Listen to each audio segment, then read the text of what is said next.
Ada yang bertanya, "Bang, saya ini mempunyai utang di pinjaman online. Awalnya saya berusaha membayar, berusaha merawatnya, tetapi lama-kelamaan apa yang saya miliki tergerus perlahan-lahan.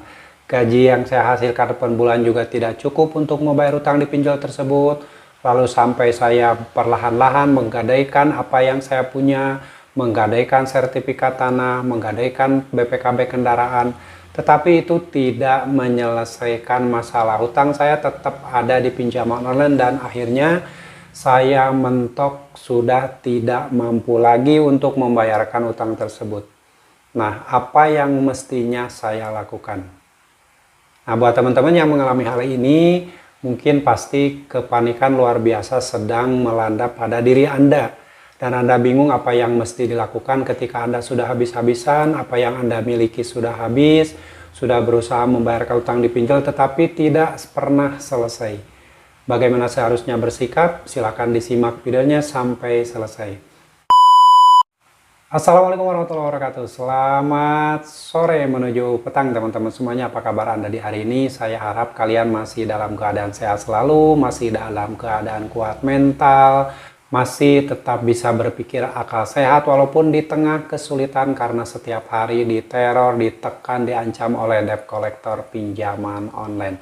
Nah, di video kali ini saya akan membahas tentang pertanyaan dari orang-orang yang mungkin saat ini banyak yang sedang mengalaminya, yaitu orang ini mempunyai utang di pinjaman online. Awalnya berusaha membayarkannya, berusaha merawatnya, berusaha terus-terusan dibayarkan sampai gaji yang dia dapat per bulan juga tidak cukup lagi untuk membayarkan tersebut, lalu sampai merembet ke menggadaikan sertifikat tanah, menggadaikan sertifikat rumah, menggadaikan surat-surat kendaraan di leasing, dan akhirnya mentok tidak mampu lagi membayarkannya karena utang tersebut ternyata tidak selesai-selesai. Apa yang seharusnya kita lakukan di saat situasi tersebut, walaupun dalam hati masih ada niat membayarkannya, tetapi kondisi keuangan sudah tidak bisa mampu lagi untuk membayarkan utang di pinjol tersebut. Hal ini pasti banyak terjadi pada teman-teman semuanya yang saat ini mungkin ada yang masih malu-malu mengakui, sampai terus-terusan merawat pinjol habis-habisan dan akhirnya mentok semua hartanya habis, barulah menyesal. Dan mungkin juga ini sudah terjadi pada teman-teman semuanya yang sudah memutuskan untuk gagal bayar karena ketidakmampuan bayar tadi, sudah tidak punya uang lagi untuk membayar, akhirnya nekat gagal bayar.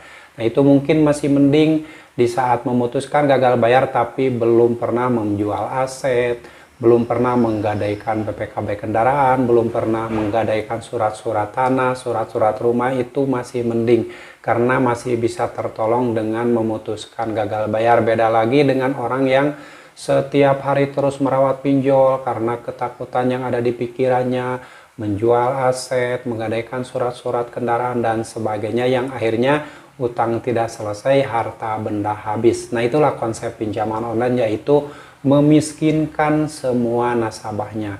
Apapun yang dilakukan oleh perusahaan pinjol itu, bagaimana caranya agar nasabahnya berusaha untuk diarahkan gali lubang tutup lubang dengan cara ditakut-takuti ketika telat bayar atau gagal bayar, ditekan melalui chat WhatsApp, ditekan melalui penelponan, yang akhirnya nasabah yang ketakutan melakukan gali lubang tutup lubang. Itu sebenarnya yang diinginkan oleh pinjaman online, sehingga kita akan habis-habisan, harta benda kita akan habis, tergerus sedikit pun tidak akan pernah tersisa. Dan itulah konsep pinjaman online, memiskinkan semua nasabah-nasabah yang bodoh yang mau dituntun untuk gali lubang tutup lubang.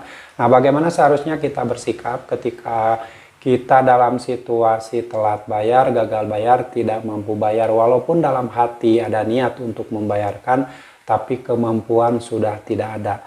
Yang harus pertama kali lakukan adalah kalian harus kondisikan ketakutan yang ada di pikiran kalian. Jangan sampai mengikuti arahan-arahan yang dilontarkan oleh debt collector pinjaman online yang menyuruh gali lubang tutup lubang, yang menyuruh untuk membayar biaya perpanjangan tenor dulu, yang menyuruh untuk bayar dicicil dulu dan sebagainya. Itu tidak perlu dilakukan karena itu akan semakin menyengsarakan kalian. Kalian bayar biaya perpanjangan tetapi tidak mengurangi hutang pokok. Kalian bayar cicilan utang kalian tetap tidak pernah selesai sampai kapanpun. Jadi yang terbaik yang harus kalian lakukan di saat kalian sudah tidak mampu bayar, tidak punya uang untuk membayar, solusinya hanya satu: stop pembayaran, gagal bayarkan semuanya. Dan apa yang nanti akan terjadi ketika kalian memutuskan untuk gagal bayar? Ada resiko yang mungkin kalian terima ketika kalian gagal bayar di pinjaman online, yaitu nantinya mungkin data-data kalian akan dilaporkan ke Slik OJK. Ini mungkin ya, karena tidak semua perusahaan pinjaman online melaporkan data-data nasabahnya ke Slik OJK. Tapi yang kita perjuangkan bukan Slik OJK, yang harus kita perjuangkan adalah masa depan kita, masa depan keluarga kita jangan sampai berantakan gara-gara mempunyai utang di pinjaman online. Karena pinjaman online ini adalah sumber perusak perekonomian bangsa, sumber perusak perekonomian keluarga, sehingga banyak orang yang ekonominya hancur, keluarganya berantakan gara-gara mempunyai utang di pinjaman online dan tidak bisa menyikapinya. Nah, yang mesti kalian lakukan ketika kalian dalam kondisi kesulitan, tidak mampu bayar, tidak punya uang lagi untuk membayar, adalah putus semua komunikasi dengan debt collector, karena itu adalah sumber ketakutan kalian. Kalau kalian masih tidak mampu untuk mengendalikan ketakutan kalian dan terus-terusan kalian ditekan oleh debt collector pinjaman online, ada kemungkinan kalian tetap akan melakukan gali lubang tutup lubang dan berusaha membayarkan utang di pinjol tersebut dengan cara apapun, walaupun Anda sampai habis-habisan. Aset Anda dijual, harta benda Anda semua habis, dan setelah habis Anda akan menyesal. Itu tidak perlu dilakukan. Yang terpenting ketika tidak mampu bayar dan Anda ingin agar tidak ditekan, tidak diteror oleh desa pinjaman online, putus komunikasi dengan debt collector tersebut. Salah satu caranya yaitu dengan ganti nomor handphone kalian, ganti nomor WhatsApp, ganti email, dan kalian lupakan semua tentang pinjaman online, lupakan semua tentang DC pinjol, lupakan tentang DC datang ke rumah, lupakan semua tentang ancaman-ancaman yang dilontarkan oleh DC pinjaman online, yaitu akan memproses ke jalur hukum, akan memenjarakan kalian, dan sebagainya. Semua itu hanyalah berupa ancaman secara online yang tidak perlu disikapi dengan serius. Abaikan semuanya, jangan pernah direspon, dan reset HP kesalahan pabrik, ganti kartu, lupakan semuanya. Bersikap bodoh amat atas semua yang akan terjadi. Itu akan menyelamatkan hidup kalian, menyelamatkan keluarga kalian, dan menyelamatkan mental kalian yang mungkin akan terus-terusan habis-habisan diteror, dicecar oleh penekanan dari debt collector pinjaman online. Ketika kalian sudah tidak mampu lagi membayarkan utang di pinjaman online, salah satu solusinya yaitu dengan cara bersikap bodoh amat atas semua yang terjadi.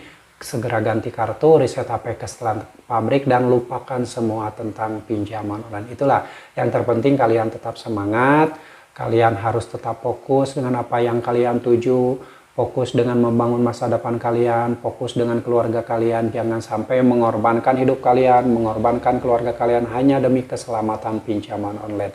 Lebih baik hancurkan pinjaman online, selamatkan diri kalian, selamatkan masa depan keluarga kalian. Karena itu adalah salah satu hal penting yang harus kalian lakukan daripada terus-terusan ketakutan karena terus-terusan membaca chat WhatsApp dan merespon semua penagihan dari debt collector pinjaman online. Jika sudah tidak mampu bayar, gagal bayarkan. Dengan gagal bayar, hidup kalian akan selamat jika kalian bisa mengendalikan semua ketakutan yang ada di pikiran kalian.